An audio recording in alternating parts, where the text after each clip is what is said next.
উস্কানির অভিযোগে ধৃত মিম নেতা, উস্কানির অভিযোগে গ্রেফতার মোফাক্কেরুল ইসলাম।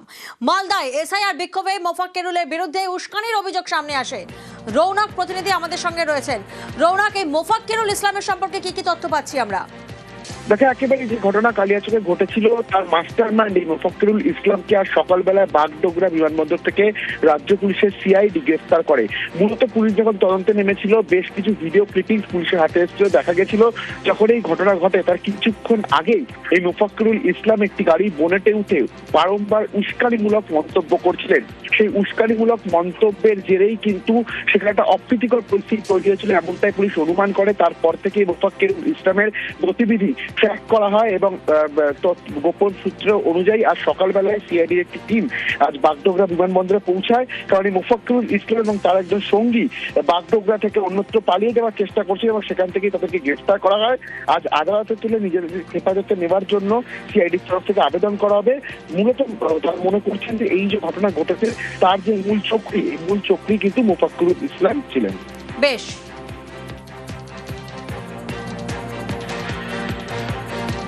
মালদা ডিস্ট্রিক্টে 19টা কেস হয়েছে, ওর মধ্যে 33 লোক অ্যারেস্ট হয়েছে এখন অব্দি। তো তাছাড়া আমরা মোফাক্কেরুল ইসলাম করে একজন প্রবাবলি অ্যাডভোকেট, ও ইটাহার থানার বাসিন্দা, ও মেইনলি ইনস্টিগেট করছিল। ওর নামে আমাদের কালিয়াচক থানাতে 3টা কেস হয়েছে। তো ওকে আমরা সকালে বাগডোগরা এয়ারপোর্ট থেকে ডিটেইন করেছি CID with the help of Siliguri police. ওর সাথে আর একজন আকরামুল বাগানি করে একজন ছিল। Probably they were trying to escape to Bengaluru. So they were detained. They are being brought. তো আমাদের কেসে আমরা নেব। ভোটার যতক্ষণ না উঠছে বৈধ ভোটার, আন্দোলন চলবে। হয়ে যাওয়া ভোটার যতক্ষণ না উঠবে ততক্ষণ আন্দোলন চলবে। ভারতবর্ষ জিন্দাবাদ। সুজাপুরে উস্কানি দিয়ে কি বলেছিলেন অভিযুক্ত মিম নেতা মোফাক্কেরুল ইসলাম, শুনুন।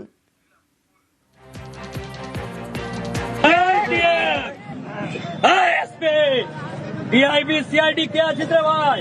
ওয়া না না আইবে একটাই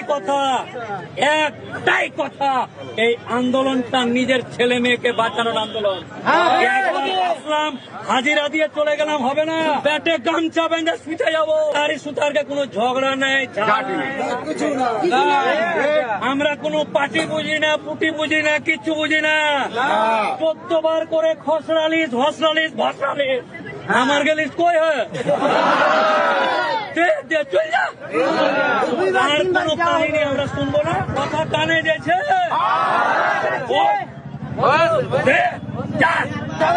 সম্পত্তি আর বাপের সম্পত্তি, সম্পত্তি আর দাদার সম্পত্তি হবে। কালিয়াচকের বিক্ষোভ অশান্তিতে ধৃত মূল চক্রী, বাগডোগরা এয়ারপোর্ট থেকে ধৃত মোফাক্কেরুল ইসলাম। বাগডোগরার পুলিশ ফাঁড়ি থেকে ফেসবুক লাইভ ধৃতের। বিস্তারিত জানবো, বিশ্বজিৎ প্রতিনিধি আমাদের সঙ্গে রয়েছেন। বিশ্বজিৎ, একেবারে প্রথম অবস্থায় তিনি যখন আজ ব্যাঙ্গালোরে পথে যাচ্ছিলেন সেই সময় কিন্তু তিনি বিমানবন্দরে তার টিকিট দেখালে তাকে প্রথমে আটক করা হয়। পরবর্তীকালে সিআইডি এবং বাগডোগরা থানার পুলিশ তার প্রথম অবস্থা তাকে গ্রেপ্তার করে। প্রথম অবস্থা তাকে গ্রেপ্তার করার পর বাগডোগরা যে বিমানবন্দর ফাঁড়ি সেখানে তাকে রাখা হয়েছিল।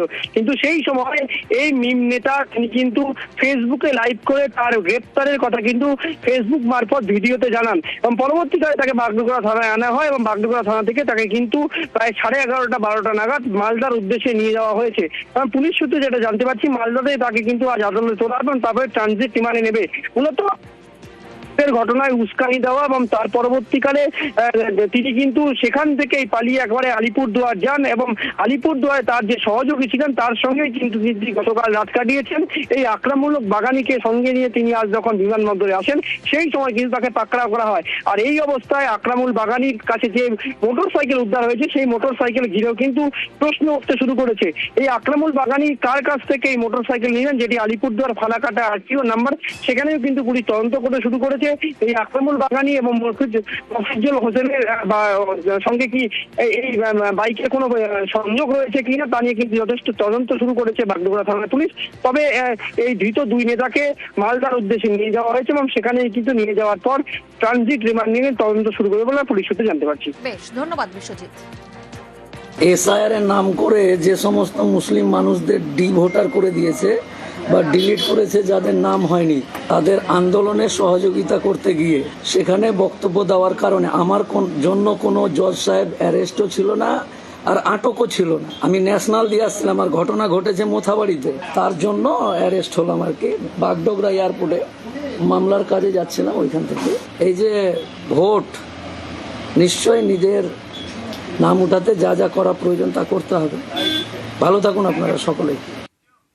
কালিয়াচকের বিক্ষোভ অশান্তিতে ধৃত মূল চক্রে বুধবার রাতে সুজাপুরে উস্কানিমূলক বক্তব্যের অভিযোগ মিম নেতা মোফাক্কেরুল ইসলামকে গ্রেফতার করেছে সিআইডি। অর্ণব প্রতিনিধি আমাদের সঙ্গে রয়েছেন। অর্ণব, কে মোফাক্কেরুল ইসলাম? দেখো, মোফাক্কেরুল ইসলাম কলকাতা হাইকোর্টের একজন আইনজীবী এবং তিনি কলকাতা হাইকোর্ট পাড়ায় সম্প্রতি একটি নিজের চেম্বারও করেছেন এবং সেখানে একাধিক জুনিয়র নিয়ে তাকে মামলা মোকদ্দমার মধ্যে নিয়ে যেতে থাকতে কিন্তু হাইকোর্ট পাড়া দেখেছে।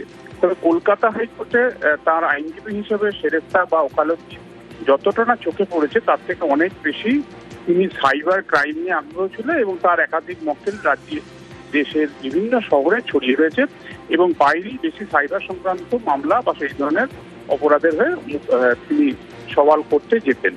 মোফাক্কেরুল ইসলাম তিনি সরাসরি এআই মিম যেটি বলি অর্থাৎ আসাউদ্দিন ওয়াইসির সঙ্গে তার একটা যোগাযোগ হয়েছিল 2021-এর ঠিক প্রাককালে এবং 2021 সালে উত্তর দিনাজপুরের ইশতেহার কেন্দ্র থেকে মিমের হয়ে তিনি প্রতিদ্বন্দ্বিতা করেন, ভোটে লড়েন, যদিও পরাজিত হন।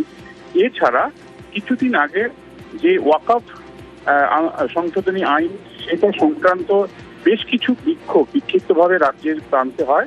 উত্তর 24 পরগনার একটি বিক্ষোভে তিনি যখন ভাষণ দিচ্ছিলেন সেখান থেকেও এই একই রকম কালিয়াগঞ্জের যে ঘটনা, কালিয়াচকের যে ঘটনা, সেই রকমই অভিযোগ উত্তর 24 পরগনা তার সেই বক্তব্য ওঠে এবং সেই সময় বেশ কিছু অভিযোগ হয় রাজ্যের বিভিন্ন সাইবার থানাতে। এরপর ওয়াকফ সংশোধনী আইন নিয়ে তার নিজস্ব সোশ্যাল পেজগুলি রয়েছে তার উপর কড়া নজরদারি হয় এবং যেটা সোশ্যাল বা সমাজ মাধ্যমে যেটা দস্তুর দেখি তার প্রচুর রিপোর্ট করতে থাকে। তারপর তিনি একটু অ্যালুপ থাকেন, তারপর নিজের পেশায় মন দেন, আইনজীবী ওকালতি পেশায়। সম্প্রতি এই মোফাক্কেরুল ইসলাম তার লক্ষ লক্ষ ফলোয়ার রয়েছে তার সমাজ মাধ্যমে এবং এটা হওয়ার কারণেই হয়তো সোশ্যাল মিডিয়া সংক্রান্ত বিভিন্ন যে কর্মশালাগুলি হয়েছে সেই কর্মশালা তাকে কিন্তু অনেক সময় দেখা গেছে এবং কখনো গেস্ট হিসাবে বা সেখানে উপস্থিত হিসাবে। শুধু তাই নয়, তিনি একটি প্রতিবাদী মুখ এটাকে এস্টাবলিশ করার জন্য একাধিকবার গান্ধী মূর্তির নিচে যে এসএসসি বঞ্চিতদের আন্দোলন হয়েছে সেখানেও তাকে দেখা গেছে। একই রকম ভাবে কখনো হাওড়ার জগৎবল্লভপুরের সভাতেও তাকে দেখা গেছে এবং পুরোটাই তার যে আইনজীবী ওকালতি পেশা সেটাকে সামনে রেখে সে সামনে এসছে। তবে কালিয়াচকের যে ঘটনা, সেই ঘটনায় তিনি বর্তমানে মিমের সঙ্গে কতটা সক্রিয় বা কতটা এখন তার টান রয়েছে মিমের প্রতি সেটা জানা না গেলেও তিনি একটি রাজনৈতিক দলের সঙ্গে নির্দিষ্টভাবে যুক্ত হয়েছিলেন এবং তাদের যে আদর্শ মতাদর্শে তিনি ইশতেহারে প্রার্থী হয়েছিলেন তা হচ্ছে মিম।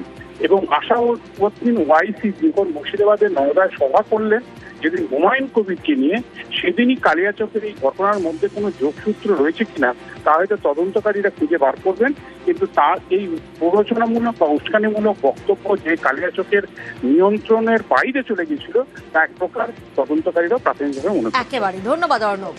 উস্কানির অভিযোগে মোফাক্কেরুল ইসলামের গ্রেফতারিতে তুঙ্গে রাজনীতি তরজা। ইলেকশন কমিশন যেভাবে এই পশ্চিমবঙ্গকে উত্তপ্ত করে তুলেছে, জনরোষের জায়গা করেছে এবং পরবর্তী ক্ষেত্রে বিজেপি যেভাবে মিম, আইএসএফ, হুমায়ুন কবিরের দল ইত্যাদিকে নিয়ে একটা সমাজে বিভাজন করেছে, যার পরিণতি হচ্ছে মোথাবাড়ির ঘটনা, সেই তদন্তে কেন জ্ঞানেশ কুমারকে অন্তর্ভুক্ত করা হবে না? কেন জ্ঞানেশ কুমারকে এই তদন্তের আওতায় আনা হবে না?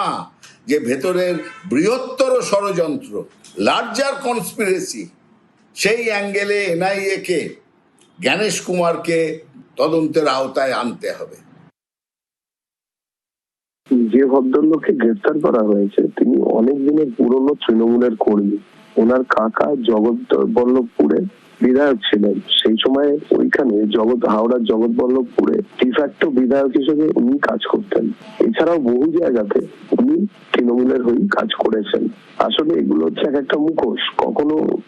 কখনো হুমায়ুনের নতুন পার্টি, আসলে এরা সবাই তৃণমূল। পশ্চিমবঙ্গের বাঙালি চক্রান্ত সম্বন্ধে অবহিত আছে এবং রাষ্ট্রবিরোধী এই চক্রান্তকে বন্ধ করতে হবে, যাতে রাষ্ট্র নিজের মতন করে তো ব্যবস্থা নেবেই, কিন্তু পশ্চিমবঙ্গের বাঙালিকে জেগে উঠতে হবে, তা না হলে আবার অন্য কোথাও উদ্বাস্তু হতে হবে।